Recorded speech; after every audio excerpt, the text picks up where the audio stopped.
আরে দাদা, আপনি কি চোখে দেখতে পান না নাকি? আপনি আমায় গাধা বললেন? বলি, আমাকে আপনি কতদিন ধরে চেনেন যে আপনি আমাকে হাঁদা বললেন? আদা? আদা কেন কিনবো? আরে দাদা, শুনুন শুনুন, উনি আপনাকে আদা আনতে বলছেন না। তাহলে কি কিনতে বলেছেন?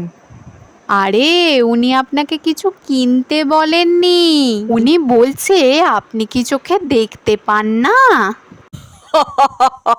বলি, হাসছেন কেন? হাসবো কেন? আমার কি সর্দি হয়েছে? কি? আপনি গদিতে শোবেন? তা শোন না, কে বারণ করেছে? কি হয়েছে? নদীতে চান করবো কেন আমি? আপনি কি চানটা বলুন তো? একবার ধাক্কা দিচ্ছেন, একবার বলতে নদীতে চান করতে। আপনি চানটা কি শুনি? বলি দাদা, আপনারা একটু চুপ করুন দেখি। দুজন আমাদেরকে যেতে দিন, পথ আটকে বসে আছেন দুজন মিলে, নিজেরা ঝগড়া করছেন আর আমাদের পথ আটকে বসে আছে। দেখি সরুন তো, সরুন। নিজেরাই খেতে মাথার ঘাম ছুটে যাচ্ছে, হায় ভগবান, উফ, দূর।